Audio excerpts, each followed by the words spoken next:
Boa noite. Agora vamos falar sobre a heterose ou o vigor híbrido.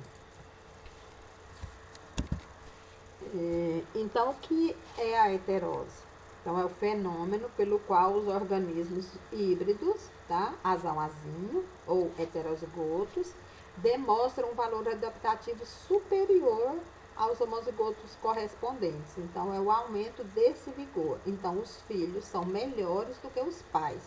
Então, não ocorre a dominância, ocorre a sobredominância, tá? Então, o filho é melhor do que os pais, ou melhor do que a média do melhor pai. Então, esse fenômeno é oposto à degradação da endogamia. Então, na endogamia, a gente está cruzando indivíduos aparentados e nós vamos perder, tá? E a endogamia ocorre em plantas, animais e humanos, tá? Então, a gente pode perder, pode ter planta que nasce pequenininha, planta que nasce sem vigor, planta que nasce e morre, ou animais, né, que nascem com deficiência, seres humanos, se casar primo com primo, pode ocorrer filhos, tá, com deficiência física, deficiência mental, dificuldade mental. Eu já mostrei isso no outro vídeo. Então, o vigor híbrido se manifesta sempre no híbrido F1, tornando superior aos seus pais, tá? Então, exemplo, a altura de planta. Então, se a gente cruzar duas linhagens, as plantas de milho, por exemplo, duas linhagens, elas são bem baixinhas, pequenininhas, mas quando cruza, ela vai dar uma planta alta, vigorosa e com alta produtividade. Podemos obter também, no exemplo do milho, alto conteúdo de carboidratos. E em outras culturas, tá? Eu estou dando exemplo do milho. Então, a heterose ou vigor híbrido, a base genética da heterose. Então, ocorrem as interações dos alelos, né? No controle de características quantitativas, tá? Então, governada por muitos genes, não é só um gene. Então, são quantitativas, são as características governadas por muitos genes. Então, por isso que ocorre essa superioridade dos indivíduos em F1, tá? Então, só é desejável a primeira, ou seja, o híbrido, a geração F1, porque as outras vão segregar e não vai se obter esse vigor do híbrido, né? Então, o híbrido só está aqui no F1, é o desejável.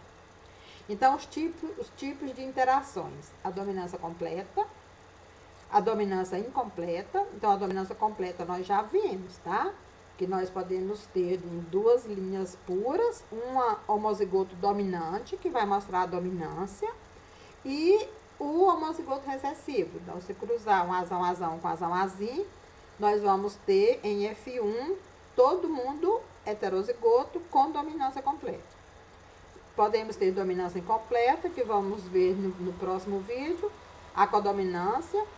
E aqui nós vamos ver a sobredominância, tá? Que é onde os filhos são melhores do que os pais. Então, um exemplo aqui de dominância completa. Então, nós temos aqui o caju, tá? Homozigoto dominante, tá? Então, o vermelho é dominante, cruzado com o amarelo, azinho, ou seja, outro homozigoto recessivo, o amarelo recessivo. Então, se a gente cruzar, nós vamos ter em F1 um azão vermelho cruzado com um amarelo azão. Em F1 nós vamos ter todo mundo, ou seja, 100% heterozigoto, ou seja, 100% amarelo, ou vermelho, 100% vermelho. Em F2, se a gente cruzar esse híbrido aqui, né, ou esse heterozigoto, então, heterozigoto aqui, em F2 nós vamos ter 3 vermelhos para 1 amarelo. Então, vai ficar aqui, proporção fenotípica, 100% de caju vermelho em F1. E o genótipo vai ser proporção genotípica, 100% azão-azinho. Então, azão-azinho é um híbrido. Então, esse aqui é o alelo.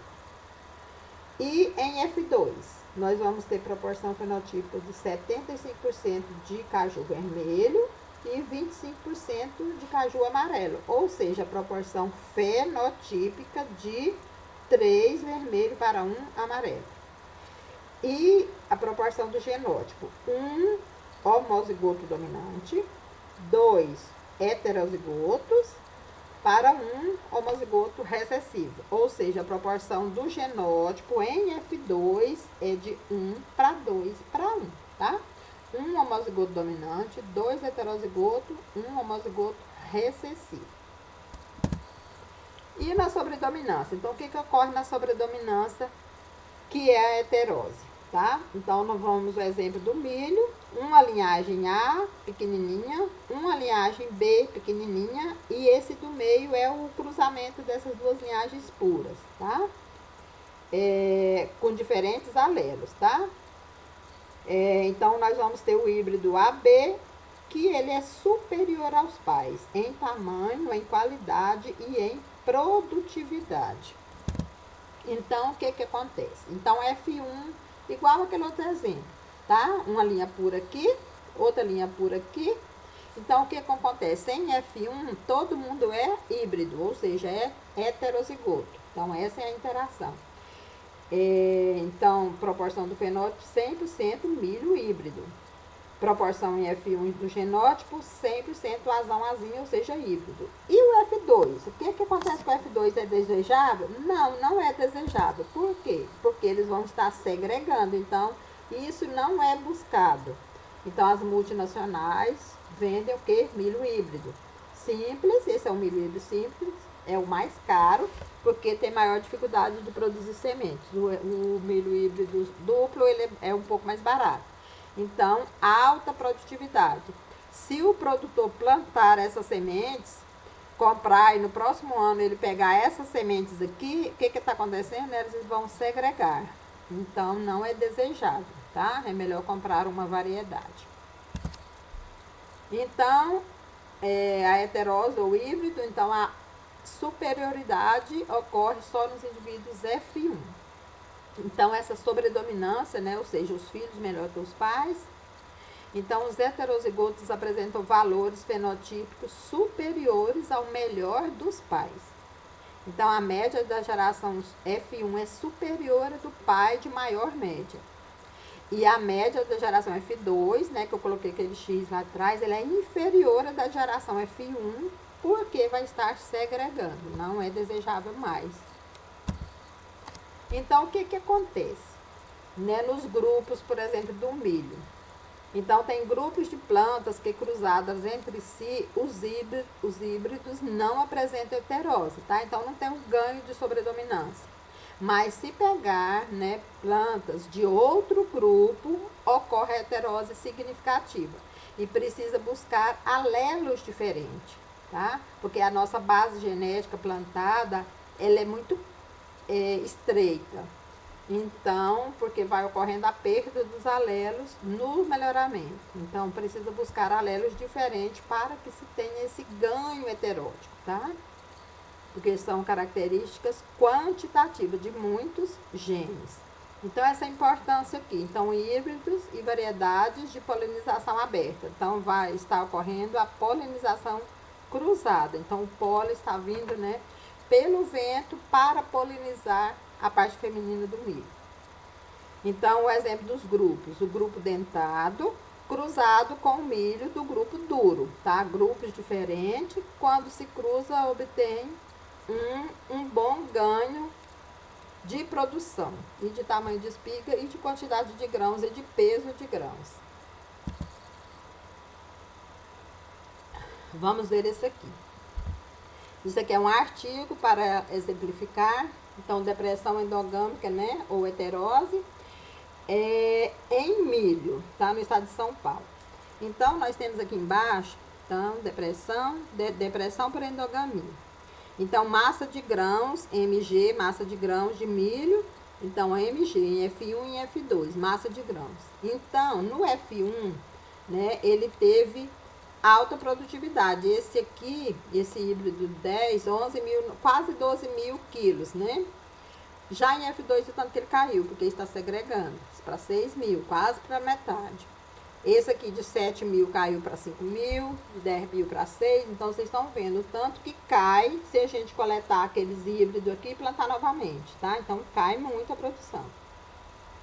Aqui é a altura de planta, então AP é a altura de planta.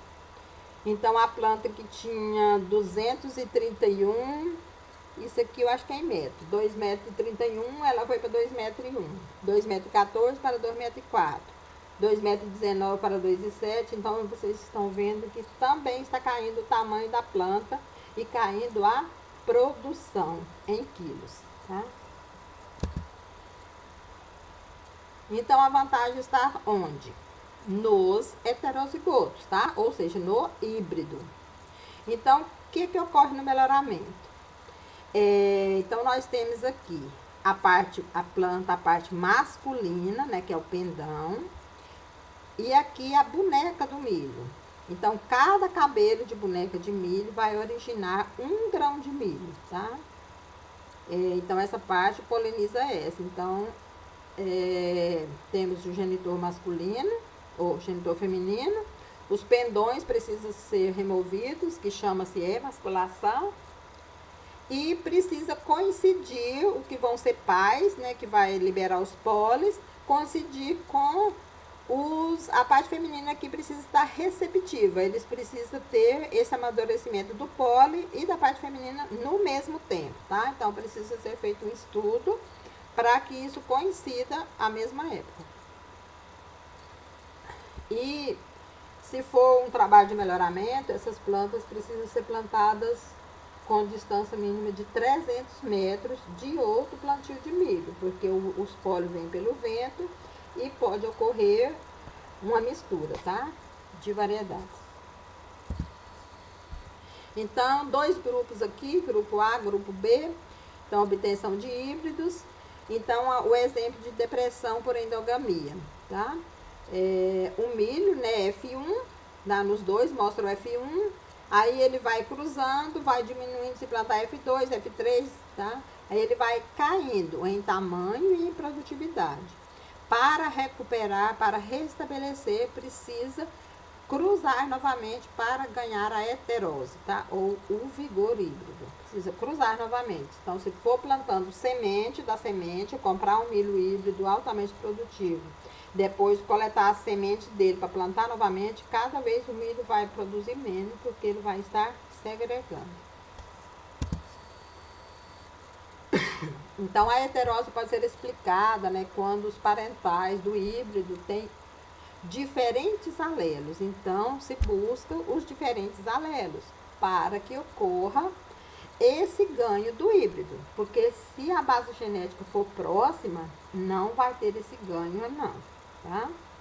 Então, diferentes alelos de heterozigoto e se existe algum nível de dominância, tá? Se tem dominância, e os alelos precisam ser diferentes e precisam ser testados. Então, as nossas espécies plantadas, né? As espécies silvestres são muitas, tá? A diversidade, a variabilidade genética, a variabilidade de alelos. Por exemplo, o Brasil possui alta variabilidade genética, né? Então, a base genética é ampla, é larga, tem muitos alelos. Aí, quando nós domesticamos essas cultivares de arroz, cultivares de feijão, de milho, de algodão, então as nossas cultivares domesticadas já vai perdendo esses alelos silvestres. E a base genética vai ficando estreita. E as plantas domesticadas cada vez vai perdendo esses alelos, tá? Porque eles querem só produtividade, né? Claro, muita produtividade, aí vai perdendo esses alelos. Então, as espécies plantadas, espécies descritas, nós temos cerca de 300.000 espécies descritas. E cerca de 3.000 são utilizadas como alimento. Dessas 300, né, cerca de 300 são atualmente cultivadas, né, para a produção de alimentos. E a produção mundial, por exemplo, as commodities, as principais, que é de produção mundial ou exportação, são cerca de 30 espécies. Então, vocês estão vendo, aqui em cima, nas espécies descritas, possui muitas espécies, então tem muitos alelos, tá? Mas a de produção mundial existe poucos alelos.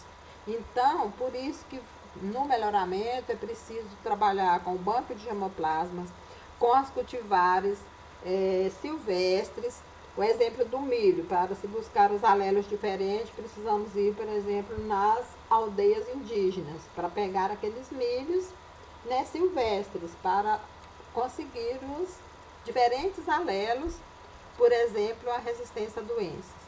Tá? E deriva genética. O que é deriva genética? É o mecanismo de evolução que modifica aleatoriamente as frequências aléricas, né, ao longo do tempo. Então, ocorre essa mudança de alelos que pode se perder. Nessa foto aqui, o exemplo do pássaro que comeu esse besouro verdinho. Então, de 2 ficou só 1, tá? Então, vai prevalecer o quê? Esses marronzinhos. Então, essa deriva genética ocorre essa frequência, essa modificação. Um exemplo humano, se vier um japonês para o Brasil, aí ele casa com a brasileira, ele está e vai ter filhos, ele está trazendo alelos diferentes para o Brasil, tá? Então, isso é deriva genética, essa mudança aleatória dessas frequências de alelos. Aqui eu coloquei os conceitos para vocês estudarem para a prova, tá? Endogamia, depressão endogâmica, heterose e deriva genética, ok?